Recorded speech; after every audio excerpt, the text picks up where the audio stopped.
My fellow Ambalanders, I come to you this morning not with any good news, but to tell you that, like everyone else, my heart aches, that we have been touched to the core, and that we as a people shall pull through this. I come to you not with questions, but I come to you with some details about what I know about what went on or what is going on, because I've asked a lot of questions like a lot of people, and I've come to some conclusions. The Nigerian government did not arrest our people.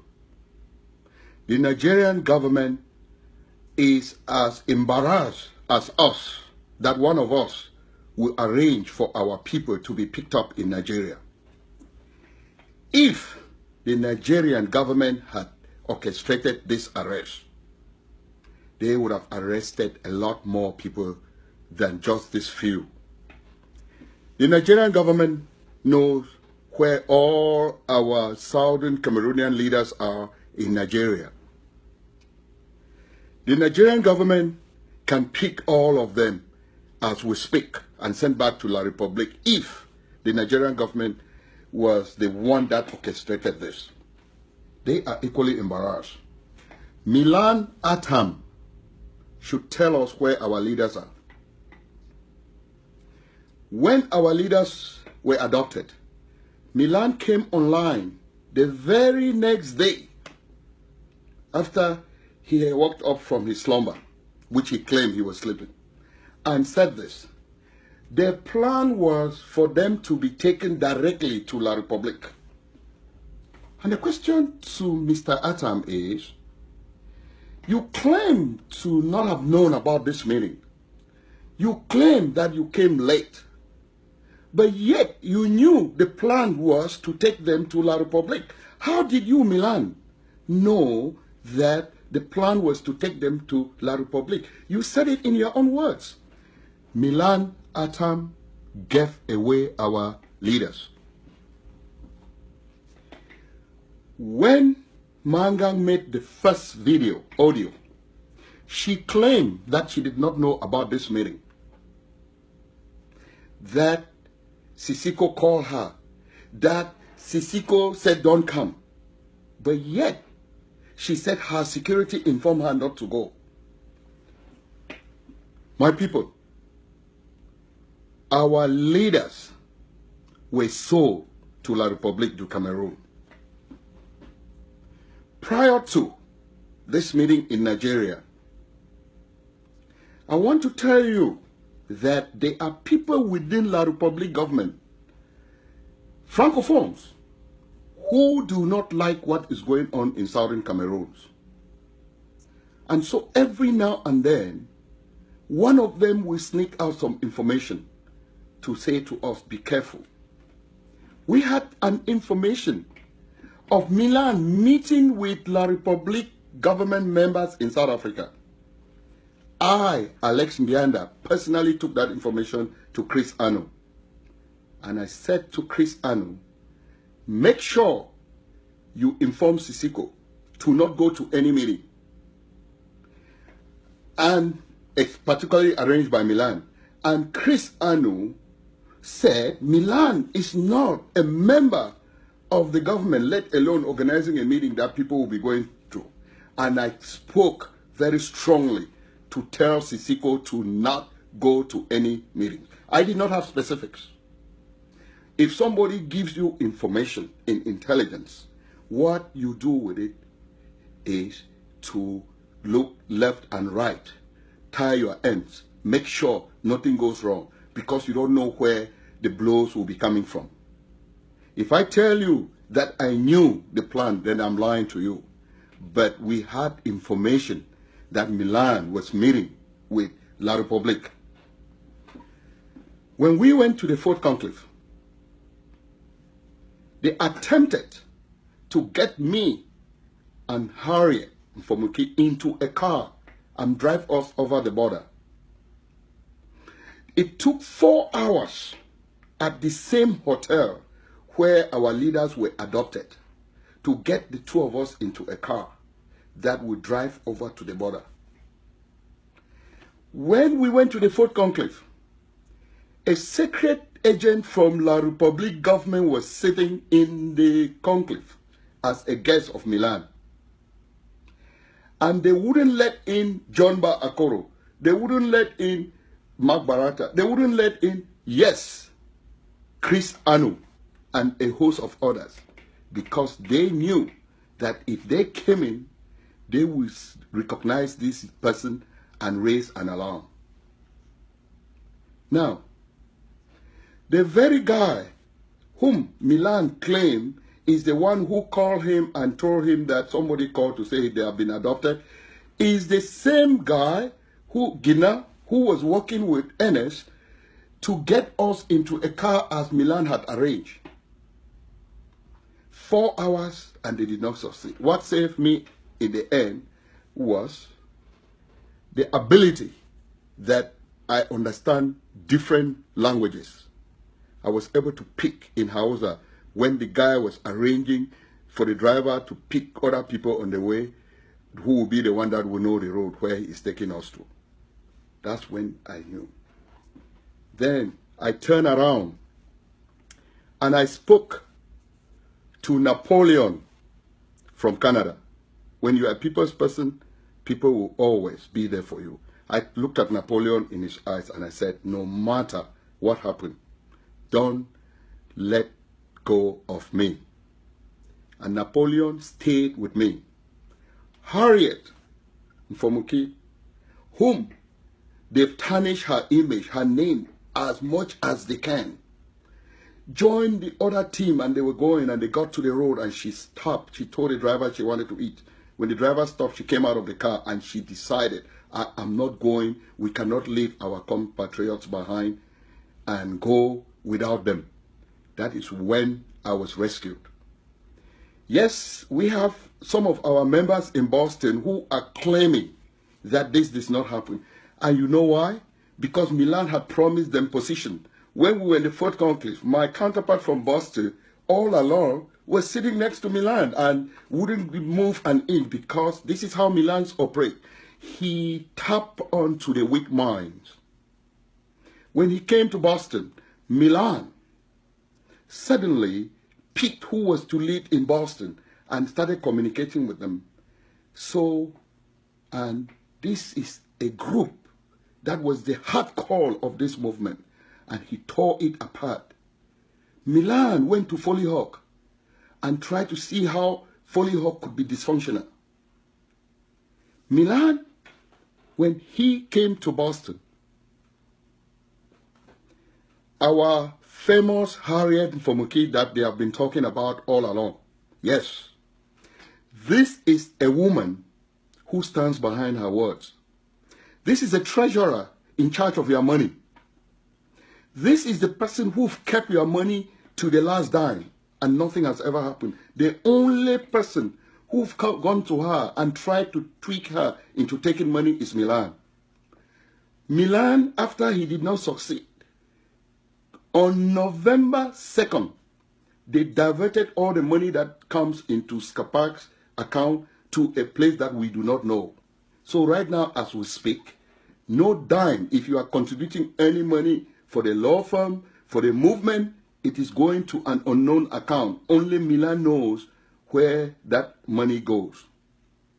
And the webmaster, coming back to adopting our leaders, I want to address the issue very critically. When Milan got to the hotel, our leaders were not there, as he claimed. He went to bed and slept. Why will you come to a meeting, Mr. Milan Atam? A meeting, you know that when we hold such meetings, it usually goes into the weirdest hour of the morning before we can stop. And you did not see people, and you claimed that you thought they were drinking somewhere in the restaurant and you were tired and you went to bed. You waited more than 24 hours to come to us to say that our leaders were gone.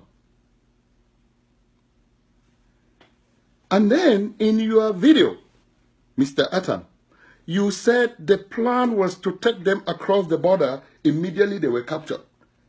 Yet, you claim that you did not know about the meeting and about the adoption. But then, how did you know that they were supposed to be taken across the border immediately? And now, you were talking about they have been captured by the Nigerian Secret Service. But yet, you said you were going to stay in Nigeria until they are freed. My fellow Ambalanders, Milan set up this meeting surgically, chronologically, and yes, left some people out, the people that asked the tough questions.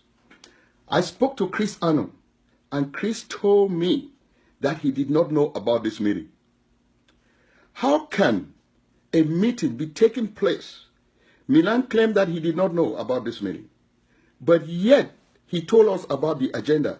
And then the Secretary of Communication, Chris Anu, does not know about the meeting. Tell me.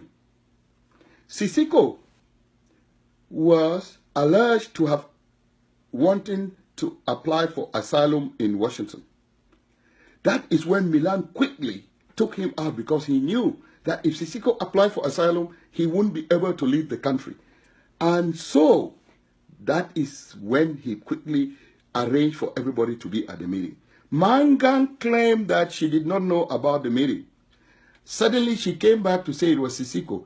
Then she said when she called and they were not answering the phone, she immediately called Milan to alert Milan to not go because they have been adopted. How did she, Mangan, know that these people have not shut off their phone and they are holding a meeting into the late night? How did she, Mangan, know that they have adopted them to be calling Milan to tell Milan not to go because there is imminent danger? Mangan this morning said, women of this movement will not let anybody hijack leadership. Mangan is no leader. Mangan, yes, talked of the women. Mangan is not a woman for this movement. Mangan is a devil in this movement that knows about the adoption of our leaders, and she comes in women's clothing. We are heartbroken, but we will not let the like of Mangan and Milan hold us back. These have only made me to be very, very committed to this movement. When Nelson Mandela was taken, the people of South Africa vowed that they will not stop until the rest of South Africa is liberated. And this is what I am equally pledging to you today. I may not get there with you, but if anything does happen to me, I want you to know that that is a price I am willing to pay for. I speak for the mother who was traveling to Nigeria, very, very pregnant, and had the baby in the forest and bled to death.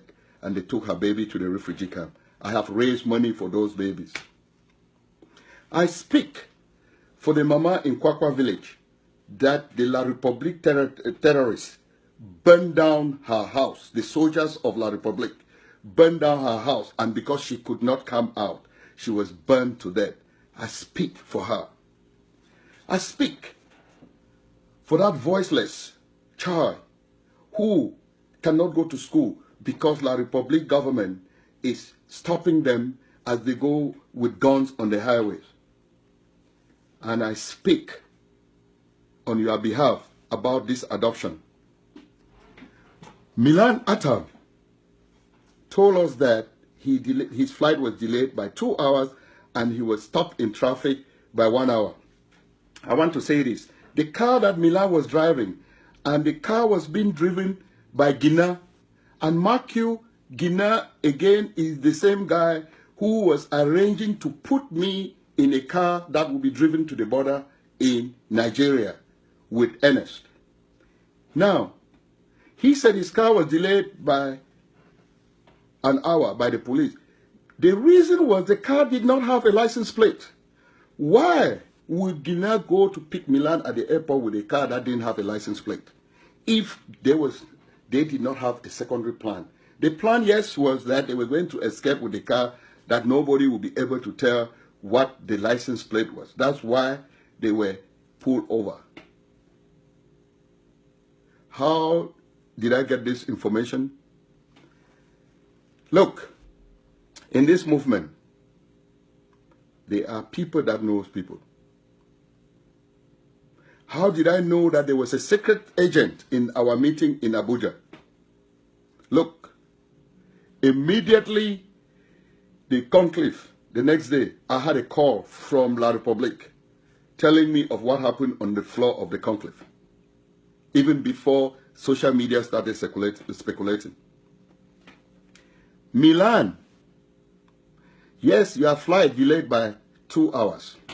When he said this, and I asked for Milan's itinerary, you will realize that Mangan came out very fast and did another audio in which she said, Milan works for United Nations and he does his own business, so he already had a plan to go to Nigeria.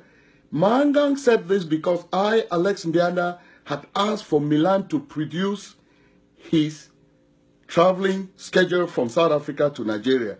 Since they knew that Milan was already in Nigeria and was lying that his flight delayed, they wanted to cover up so that if they do give us that flight plan, it will be showing that he, Milan, came before and it's because he had his own business in Nigeria. Whereas Milan said his flight came late. Milan, give us your check-in documents from South Africa to Nigeria and we will tell you that it's wrong. You waited 24 hours plus and you claim that Nigerian government adopted our people, but yet you did not run away. When we asked the question why they did not adopt you after you were there, you came back on a video and said you heard a gentleman screaming. These are all lies. In Nigeria, where I went, and in that hotel in particular, there is no way they wanted to take Milan, they wouldn't take him. Because it is gated. They are very, very professional. And yes, if they wanted to take our leaders in Nigeria, they would have done so, including Mangan, because they know where all of them are, including today that we speak. So why would Nigerian government choose to pick just a few and give to La Republique and then not pick the rest? Mark you, we have a lot more leaders in Nigeria than you can think. But they are roaming around freely.